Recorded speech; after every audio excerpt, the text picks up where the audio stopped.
Qué placer, querida Lila Vanorio, que estamos de nuevo en el chat. ¿Cómo Claro estás? que sí, Jaime Yo León, muy bien, feliz de estar de nuevo contigo. Yo estoy más feliz, créeme. Y además con una invitada de lujo que nos va a poner a pensar. Lorena Rojas Parma. ¿Qué hace Lorena Rojas Parma? Bueno, pues ella dirige el Instituto de Investigaciones en Humanidades de la Universidad Católica Andrés Bello. Y además es tu profesora de filosofía. Excelente profesora, quiero decirte. No, Excelente. no tengo dudas. Es maravillosa la pasión que ella le pone. Nosotros recibimos clases online y es fantástico. Yo no me la pierdo por nada y estoy pendiente, miro todos los detalles. Aprendí a poner la imagen en la pantalla grande y quité a todo el mundo. Y entonces la veo porque ella gesticula, es vehemente. De hecho, es que parece que te estuviera gesticulando la filosofía. No solamente te da clases, sino te la gesticula. Bueno, porque tiene el propósito de hacer la filosofía sexy para sus estudiantes. Sí. Lorena, Bienvenida. Qué bueno que estás aquí con nosotros. Lorena. Gracias, estoy encantada por esta invitación y esta conversación que vamos a tener. Me pinta muy grata y muy bella como ustedes. Gracias, Jaime, por esas palabras. Yo sí soy muy vehemente y muy apasionada, en el sentido de que creo firmemente que la filosofía se vive. No solamente se estudia o no solamente es un objeto de estudio, sino que se vive. Es decir, uno compromete su alma, su corazón, su vida con eso que está diciendo. Y eso creo que tiene que ver con la formación clásica. Yo vengo de los griegos. Y en esos tiempos, como en los tiempos muy contemporáneos, donde Jaime también está metiendo el diente en la lectura, se asumía y se asume que la filosofía es la vida o que tiene un compromiso muy denso con la vida. Es decir, aprender eso que nos están planteando los autores no es solamente un tema teórico distinto de mí. Por el contrario, es algo que me afecta y debe trastocar con vehemencia la manera de vivir. La profesora Creos, que voy a acertar, ella en una de las clases hablaba de lo que ella está diciendo. Eso en griego se dice zoe. Zoe. Zoe, la Zoe. vida. Es la vida, pero es la vida que se vive, no la vida en términos solamente biológicos, sino es la vida que que contempla todos esos elementos del sentido de la vida. Sí, digamos que sí. Eso se funde con... Es la vida que no termina. Es la vida que siempre está, la vida que florece, la vida que no termina. Es lo no muerto, ¿sí?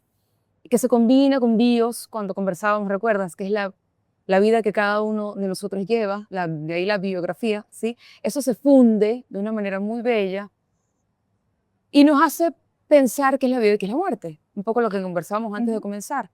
Si la vida es en el sentido de Zoe, es lo no muerto, la muerte se transforma en o se vuelve una transformación en rigor, ¿no? Y nos hace pensar qué significa desaparecer.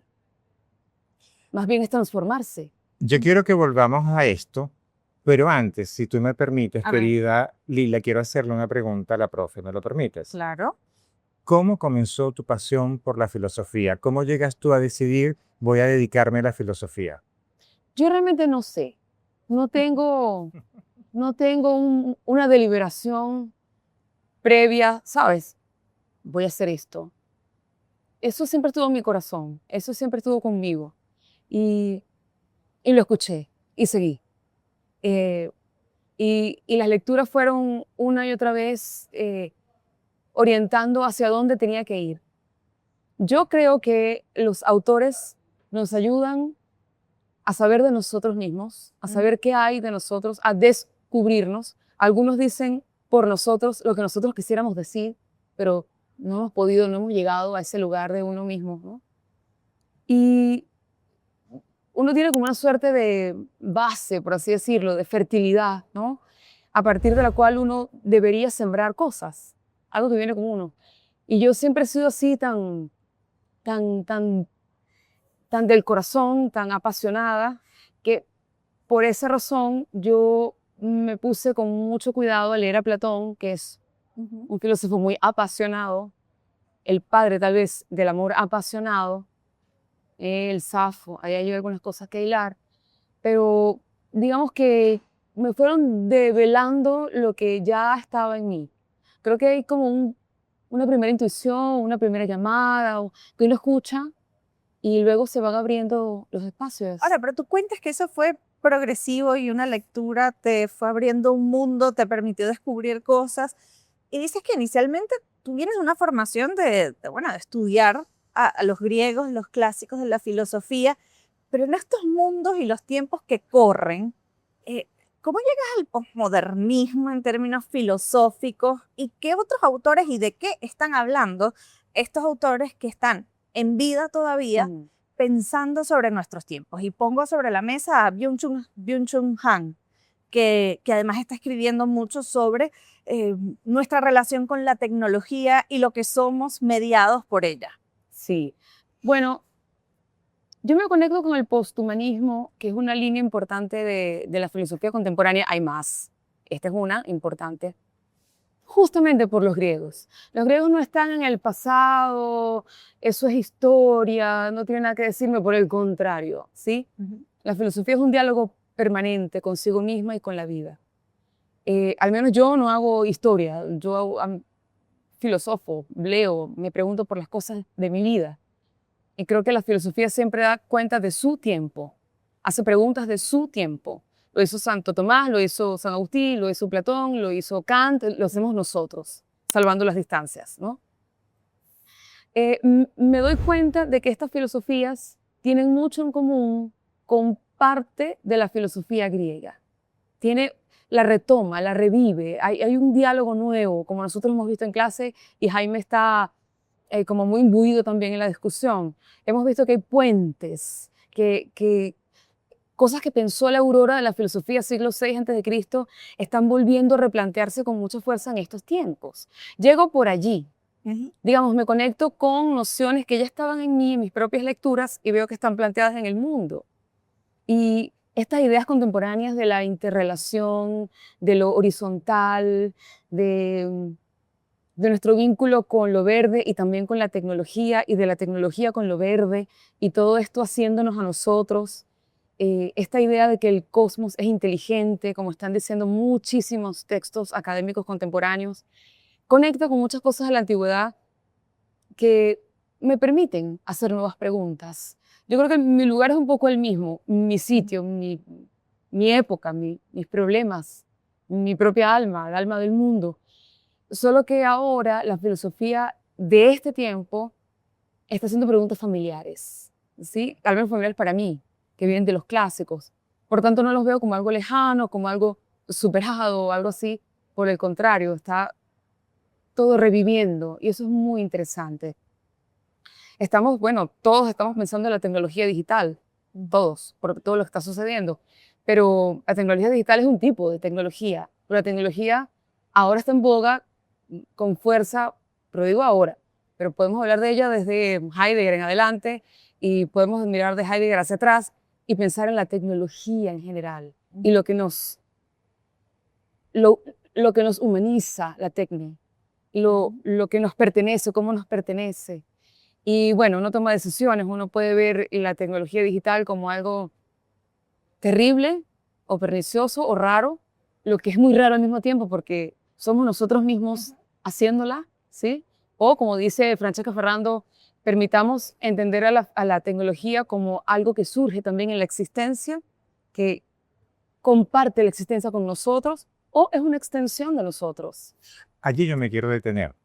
Creo que es muy interesante poder conversar un poco.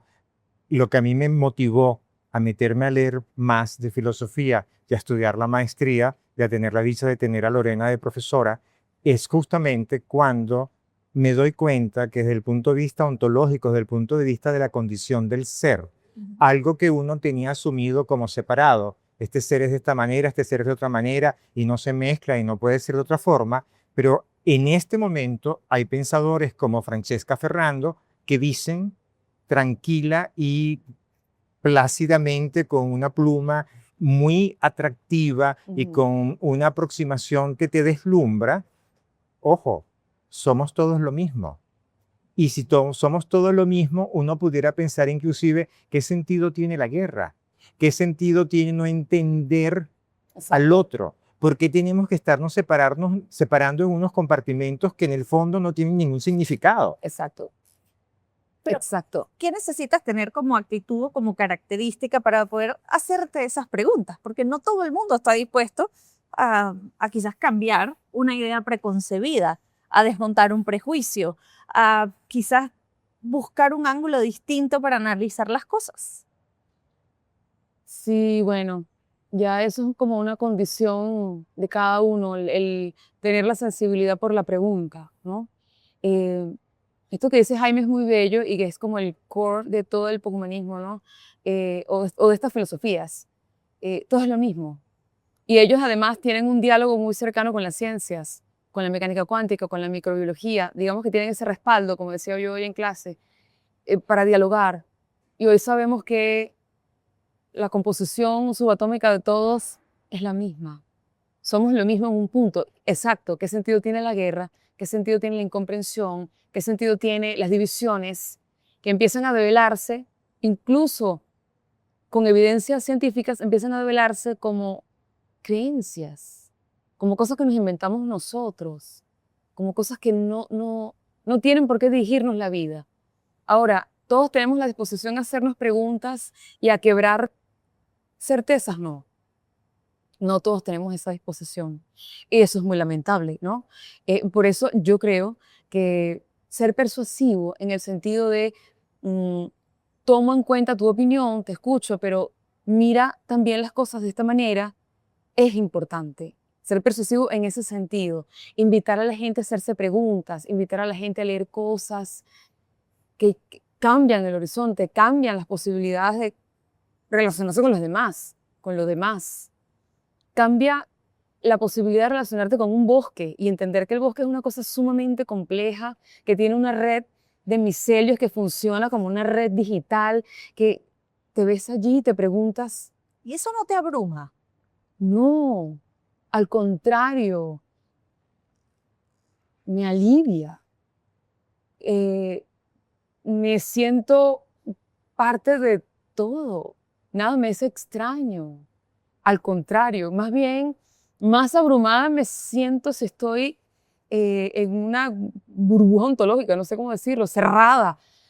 No, no. Estas visiones de las interconexiones de alguna manera asumen, todo está conectado con todo, como dice la misma Francesca, y que las cosas que pasan a tu alrededor también te pasan a ti y viceversa.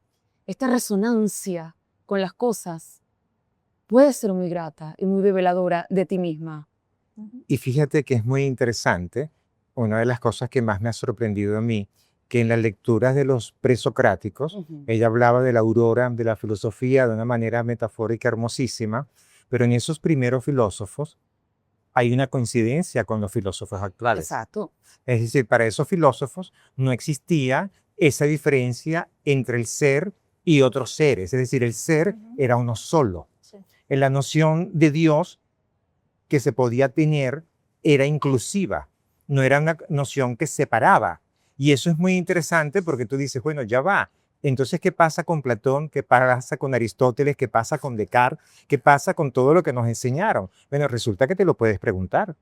Claro, claro. Y estas filosofías contemporáneas te permiten la holgura de hacerte nuevamente estas preguntas.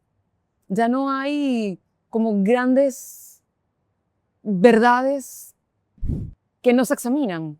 No, no. Estamos examinando todo esto, estas certezas, las estamos examinando y por eso Jaime decía en una clase de una forma maravillosa que leyendo, creo que era Francesca, él sintió que estaba leyendo un misil epistemológico.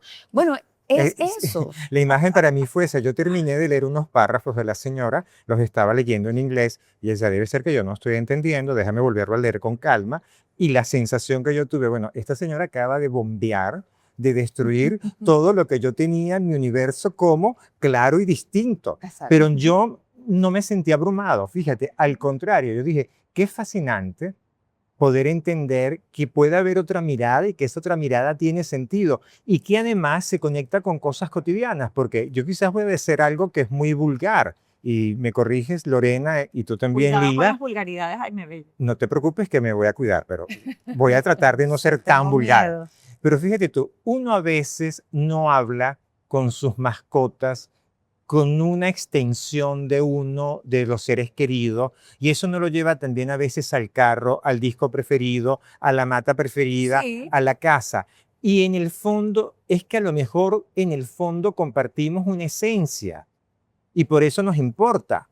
Y eso es lo que yo creo que es muy interesante porque cuando tú ves por qué hay tantos conflictos en el mundo, en el nuestro y en el Pensamos que externo, no tenemos vínculo. ahí está algo que es clave. Por ejemplo, Francesca Ferrando dice una cosa que es maravillosa. Si uno termina de entender que provenimos todos de la tierra, que salimos todos de esa misma cosa que es un polvo, que entonces allí tú vas al pensamiento de los antiguos y hay una coincidencia interesante. Bueno, si tú te das cuenta que eso es así, yo no sé por qué tienes que establecer entonces unas jerarquías y unas separaciones que no llevan a nada, que llevan es a la destrucción. Exacto, exacto. Esa conciencia de asumir, pero de verdad, que la composición de todo es común. Es polvo, polvo de estrellas, como dice ella, o se dice, ¿no? Que tiene en parte verdad. Asumirlo tiene un impacto en el modo de vivir. O sea, Claro. asumirlo te hace relacionarte con la mascota, con el árbol, con la florecita, de otro modo. Te permite como encontrar espacios en ti para ver la florecita en la autopista cuando estás en la cola, la fuerza de la vida cuando la florecita logra atravesar todo el cemento y sale por un sitio que tú, ¿cómo es posible que esto haya terquedad. pasado? Todas las fuerzas que se movieron para que eso pasara. Hay un autor muy bello, francés, de principios del siglo XX, que dice, si tuviéramos la fuerza de la flor que se niega a la oscuridad del subsuelo, ya habríamos vencido que sí, a la muerte, a todo. Si tuviéramos algo de esa energía, ¿sí? Uno empieza a conectarse con esas pequeñas cosas que al mismo tiempo son todo el cosmos. Es todo. Puede estar Pero también una es pequeña conectarte cosita. con tu capacidad de asombro, ¿no? Claro. Que quizás la hemos perdido Claro. o estamos acostumbrados, hemos normalizado, que es algo que se pierde después de la infancia. Mira, el doctor Rafael Tomás Caldera dijo en una conferencia hace unos meses aquí en la universidad algo que yo quiero rescatar. Si nosotros perdemos nuestra capacidad de contemplación, estamos perdidos. Uno tiene que regalarse diariamente la posibilidad de salirse de esa dinámica, Exacto. de ese giro continuo de tensiones, de cosas sin sentidos y dedicarse un momento a contemplar. Eso que dice Lorena, que me parece bellísimo, va por la autopista y ve la florecita allí entre el concreto Un y el milagro. Pero es asfalto. que eso no es fácil. Yo estuve en Cumaná hace poco y a mí me causó, claro, yo vengo de una energía, una ciudad muy dinámica y a mí el contraste con la vida contemplativa, quizás del oriente del país o en los pobres, en algunos pueblos, que bueno, tienen una vida muy sencilla, muy simple, me resultó fascinante y frustrante al mismo tiempo, de cómo se puede estar en este estado de calma cuando yo puedo enumerar una lista de pendientes, de problemas, de razones que generan estrés y angustia, y creo que estamos muy acostumbrados a eso. Es que yo creo que allí necesitamos un equilibrio mínimo, pero no Sí. podemos perder esa capacidad de asombro, esa capacidad de hacernos preguntas y esa posibilidad de contemplarlo. Fíjate, yo le decía el otro día a Shirley en el programa de radio de ella, donde yo tengo un segmento de ópera, a propósito de la misión de Artemis 2, Ay, que yo le llevé el soundtrack que yo le hubiera puesto a esa misión. Y empecé el soundtrack con Simón Díaz y su tonada de la luna. claro que, Ay, que es claro, maravilloso. qué Ajá. bella. Y al mismo tiempo tú encuentras en la ópera que uno dice, wow, qué discurso tan elaborado, no sé qué, qué sé yo. Exactamente a alguien que le está cantando la luna, porque allí está esa fascinación, esa contemplación y esa búsqueda del ser, porque en el fondo yo creo que uno puede tener dos opciones. O buscas el ser para incluir, para compartir, para entender, o buscas el ser para destruir Ujú. y para no entender. Yo para creo que todo el cerrarte. mundo Para lo ha cerrarte, vivido. sí. La misión Artemis ha sido sorprendente, pero tú desde el punto de vista de la filosofía, ¿Cómo lo has experimentado, sentido? ¿Qué te ha hecho, qué te ha hecho ver? Me estremeció hondamente. Aún me estremece que se llame Artemis. Me estremece esa presencia olímpica, me estremece profundamente. Y en esta visión o esta cosmovisión de todo interconectado, ¿qué significa? Que estemos viviendo un tiempo en el que podemos ver, podemos saber de lo que ha estado oculto para nosotros siempre. ¿Qué significa? Que algo, ese lugar oscuro, oculto de la luna, ahora resulta que se nos revela a través de la tecnología, se nos revela un misterio del cosmos, pero nosotros somos cosmos también. Luego es un misterio que también se devela en mí, así lo vivo yo, también se devela en mí y veo que no hay distinción entre tecnología, alma, naturaleza, asombro, todo eso está ocurriendo allí, con el milagro mayor de que está en nuestros celulares, ¿sí? De que está en la intimidad de mi celular a las 3 de la mañana, lo puedo ver, ¿sí? Y puedo ver las maravillas que ha hecho la NASA. Me pregunto por lo lejano y lo cercano. ¿Qué es lejos ahora? ¿O qué es lejos realmente? Y esa luna también soy yo, ¿no? Y esa sombra también soy yo. Y eso que yo no había visto también soy yo, que ninguno había visto. Lo vivo de esa manera. Y fíjate, Lorena hablaba antes de su pasión por los griegos y fíjate tú cómo ya dijo Artemisa, ¿no es cierto? Bueno, resulta que las misiones anteriores con las que se llegó a la luna antes era Apolo. Y en la mitología hermano. griega, Apolo es el hermano de Artemisa. Claro. Y la nave se llama Orión. Y Orión fue alguien al que mató a Artemisa por inducción de Apolo, por celos. Entonces, en el fondo, ahí estamos también cuestionando las esencias, o volviendo Claro. a ver cómo hay diferentes miradas para ellos. Además, la reivindicación de Artemis. Sí, y hay otra cosa que es muy interesante, que a mí me pareció fascinante, ver cuando nombraban a los diferentes equipos que se conformaron para que eso fuera posible, la variedad de gente de todas partes del mundo. Ay, sí. Eso sí, es, sí. y ahí es donde tú te das cuenta, nos tenemos que separar y castigar y hostigar o podemos trabajar en conjunto. Y la reflexión de la tripulación al ver a esa tierra alejarse y esa perspectiva que creo que tiene que ser increíble, porque no es una perspectiva estratosférica. No, eso no tiene, o sea, ¿con qué comparamos algo así? Y no sé, uno de los tripulantes dijo algo así como, amen a su familia, busquen a sus amigos, desde esas visiones, amen a sus mascotas, busquen a sus amigos, quiéranse. Lo primero que vino, lo que lo atrapó fue un sentimiento de amor. Supongo que abrumado por aquello, pero ama lo que tienes más cerca. O sea, estás en la luna literalmente, pero ama lo que tienes cerca, que es de nuevo, que es lo lejano, que es lo cercano, todo eso está interconectado. Y esta conciencia de que también somos cosmos nosotros, que el cosmos no es algo que queda lejano de manera pasiva, sino que nos constituye a nosotros también, bioquímicamente o químicamente,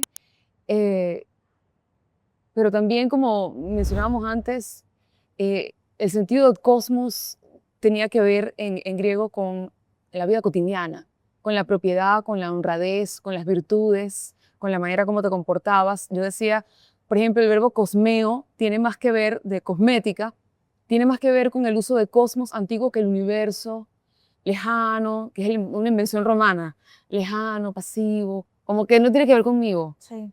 Lo cósmico tiene que ver contigo. De hecho, los humanistas usan más, se refieren más al cosmos justo por esto, por esta conexión de todo con todo, ¿no? Entonces, ante esa maravilla que estamos viendo, o sea, ¿con qué podemos comparar algo así? ¿Qué daría Newton o Platón por haber visto una cosa como esta? Bueno, es inenarrable, ¿no? Es invaluable. Bueno, vuelvo como a la intimidad. Como decía Platón, un poco, mientras más íntimo, más universal, y mientras más universal, más íntimo, ¿no? Y esto con la luna y esta experiencia de Artemis me suena un poco a eso. Y cuando escuchaba a uno de los de tripulación decir, quiéranse, ámense, ama a tu familia, es este sentimiento que te toma. Yo creo que eso es lo cósmico, en realidad. Y nosotros tenemos que terminar esta conversación, pero yo ya te propongo el tema cuando volvamos a hablar con Lorena de cómo vamos a iniciar la próxima conversación. Lorena ha escrito mucho sobre el amor y yo quiero que nos cuente en la próxima conversación por qué ella se ha ocupado del amor. Pero si tú quieres, como tú eres muy buena periodista, sácale algo ahorita. Anda, anda. Bueno, tú has hablado del amor como esa reflexión cercana que nos toca a todos y con lo que todos nos podemos conectar. Sí. ¿Qué hay de filosofía en ese hecho de amar? Todo, por favor, todo, todo, todo. Dante decía, bueno, pero ya que Dante, sí, o ya decía que Eros era la gran fuerza que movía todo. Es Platón, o sea, vamos a los orígenes fuertes, ¿no? Clásicos, quien estudia o toma la fuerza erótica o la fuerza del Eros tradicional para la filosofía y hace del amor un tema filosófico, del erótico. Platónico. Claro, un tema filosófico. Y toda esa tensión, toda esa furia, todo ese ímpetu del erótico, él se lo trae a lo filosófico. Y hay un punto en el que no se puede distinguir. Y es una maravilla. En el Fedro, por ejemplo, uno encuentra que el filósofo es el amante y el amante es el filósofo. Y eso es maravilloso, ¿sí? Y esa fuerza tú la ves en su filosofía, en alguna que otra filosofía. Luego eso entra a la erótica cristiana, que es muy hermosa también. Pero ya en la época moderna se pierde. Ya eso deja de ser un objeto de estudio. Ya no obedece a los métodos, ya no obedece al racionalismo, ya no obedece a esas aproximaciones. Y bueno, es a mediados del siglo XX cuando eso se retoma. Y algunos lo retomamos, ¿sí? Y hacemos de la filosofía un tema amoroso.